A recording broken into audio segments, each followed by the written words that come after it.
Can you see the star? I record. Yo, we recording? Yo, my name is Antonio Lamar Clinkscales Jr., aka Cricket the Gift. And at 7:15 a.m. tomorrow, Wednesday, August, I think 15th, 2023, they are violating my parole and putting me back in jail basically for no reason. Now, I drink. Not proud of it, but it is what it is. Since I was 1 year old, I've been drinking. My parents didn't really know what they was doing, but my dad used to put beer in my bottle to put me to sleep. My first word was beer. My first steps were for a beer. All things I'm not proud of, but it is what it is. Anybody with any type of medical history knows that the brain develops from the age of birth to 5 years old. I was drinking alcohol that entire time, and I have been drinking alcohol that entire time. I am now 42 years old. I was born February 17th, 1981.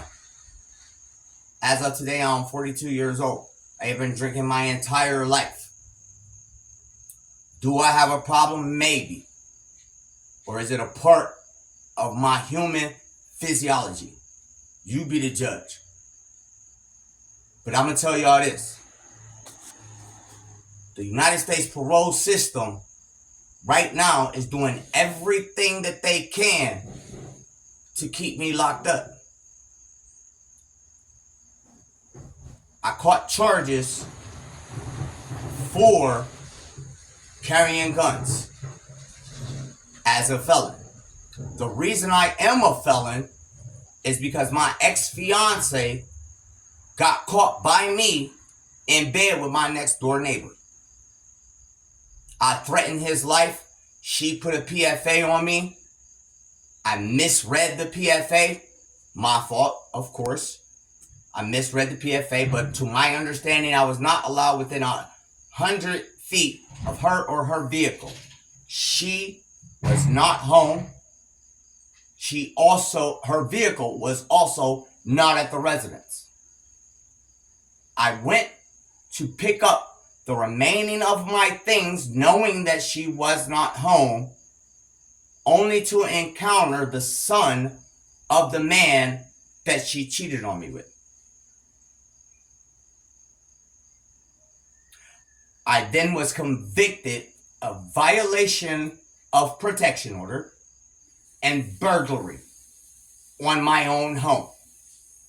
All because I went to get my stuff because I misread the PFA. I was nowhere near her or her vehicle. I was mistaken that I wasn't allowed at the premises without a officer with me. That part I admit is my fault. Rewind or fast forward a few years later, anybody who knows me knows I do music. I was unable to do my music working full time as well as going to school full time for business management. Quit my job. I started selling drugs. Of course, you know, selling drugs, you must carry a weapon in order to protect yourself because you never know what type of situations may arise. Again, my fault. I understand that. I did my time for that. During the time of me in prison, I was a model prison. I did school. I had a job, actually one of the highest paying jobs in prison, which is blood and body fluid cleanup. I was the person cleaning up people's bloods from fights and spit and throw up and all of that. I did that. I never once went to the hole other than one time, because I was being transferred from the prison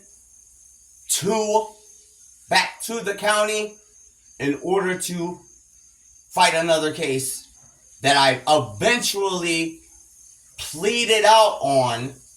Although I was going to beat the case, I pleaded out in order to go back to prison because the Beaver County Jail is disgusting. And I would rather be in prison than to be in the Beaver County Jail.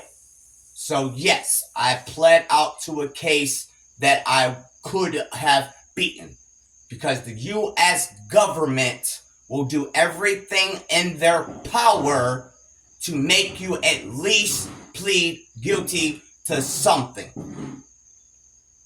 So I did that. My fault? Yes.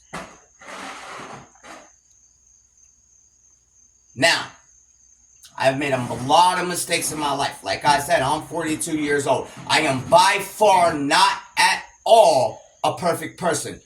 I'm sure none of you are. I know I for sure am not. However, the way that I have been treated by the U.S. government as well as the parole agency is ridiculous. When I went to go get parole, I got a hit and had to do an additional year. Although I did every single thing they told me I needed to do in order to make parole, including no write-ups, working a job, going to school, getting a trade. I did nothing wrong while I was in prison at all whatsoever, and yet I still got a hit and was told that I had to do another year, while there are criminals worse than me who are getting into fights, cutting people, going back and forth to the hole. I even seen a rapist get parole, and I did not. Once I got parole,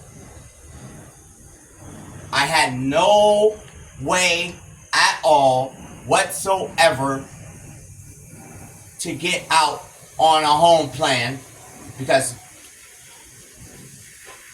the U.S. parole system requires you to pay an additional $125 in order to transfer your case from one state to another. And then that other state has to approve you after you pay your $125. And if you are not approved, you do not get that money back. I did not have $125, nor could I get anybody in the state that I wanted to parole to approve me. I had to contact associates that I knew from my drug selling days in order to get me a home plan with some, let's just call them unscrupulous characters. I don't want to put anybody's business out there because that ain't my business. And if you know anything about prisons, the number one rule is to mind your own business. But this is my business. It was the only way that I was able to get a home plan. From that, I have gotten my own apartment. From that, I went and got a 3-bedroom apartment with basement, laundry, and everything else that you can think of. On to I am now in my own home with 3 bedrooms, which you could actually call 5. However, we are going to turn one into a finished basement and one into an office. So 3-bedroom apartment, well, house, excuse me. I no longer live in an apartment. I have done nothing but upgrade my life since the day that I have gotten out of prison in December of 2020. It is now August of 2023, and I am in a point in my life where I have my own house with 3+ bedrooms that I personally helped to renovate.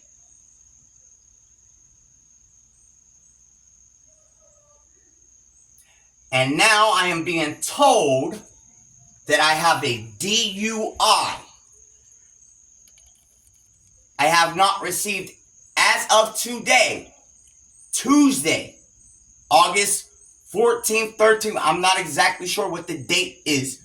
But Tuesday, August 13th or 14th or something like that, 2023. I have not received any type of paperwork at all whatsoever. No court dates, no incident reports, no affidavits, nothing about receiving a DUI. My parole officer read to me over the phone what I was charged with and what the allegations were. In that report that he read to me, it said that I was in a car that was unregistered, uninsured. I was supposedly visibly intoxicated. My eyes were supposedly bloodshot red and glassy. I was told to get out of the car. The officer says that he went to give me a field sobriety test. I stopped him in the middle of the field sobriety test, the part where they do this shit with your eyes. I don't know what the fuck that is, but you know, anybody that has a DUI or knows anybody with a DUI knows that they start with the flashlight in your eyes doing this. Basically, there's a name for that. I don't know what it is, but that's what is in the report. The name for that. I apparently told the officer to just stop. I was not going to take the field sobriety test. I was not going to sign any of the paperwork, and that I had been drinking. That's what it says in the report. I don't know if I'm wrong, but to my knowledge, now mind you, I have 4 DUIs spanning from the age of 19 till probably 2021. 4 DUIs. To my knowledge, there ain't a police officer, let alone state police, because that's apparently who it was, Pennsylvania State Police. But I don't know any time that a police officer has ever pulled someone over for a DUI who was visibly intoxicated with red and glassy eyes, refusing to take a breathalyzer or any type of blood test or field sobriety test or sign any type of paperwork that was not taken to jail. I have not been taken to jail for any type of DUI.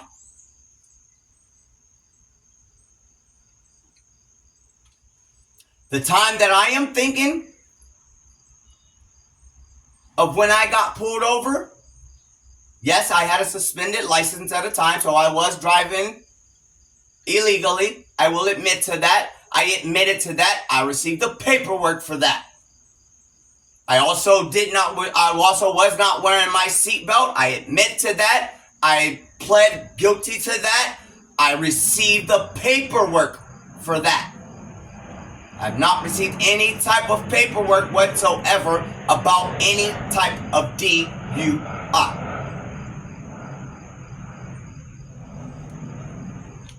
However, this is what I'm being told.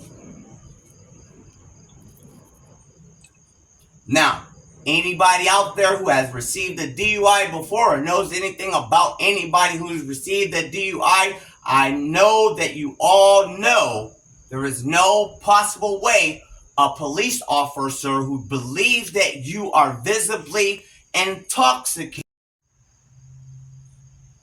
He drove away without towing the car that was unregistered and uninsured, and told me to wait till he was out of sight, and basically allowed me to continue to drive off. But I'm visibly intoxicated, refusing to take a field sobriety test, with red and glassy eyes. And now the Pennsylvania Parole Department is detaining me and sending me back to jail, maybe even prison, on bullshit charges that I have no clue about and have not received any type of paperwork on at all whatsoever.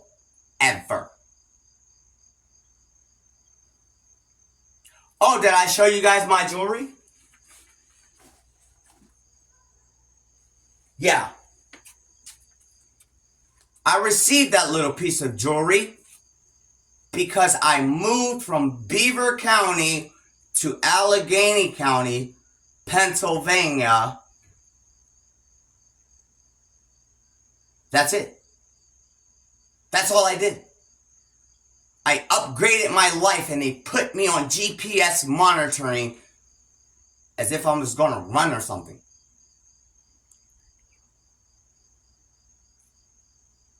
No, I'm not going to run. I have no reason to run. And I will do my time like the man that I am. And not the U.S. government, the state of Pennsylvania, or anyone else on this earth will stop me from doing what it is that I came here to do, which is to make great music and to help those who are in need of saving from the same type of depression that I have due to parents who did not know what they were doing in the 80s. I am Cricket the Gift. Mixtape coming soon, but even more importantly, Tired of the Rain. Movie/album. Whenever they let me out, that's when y'all get it. Holla at your boy. The Gift.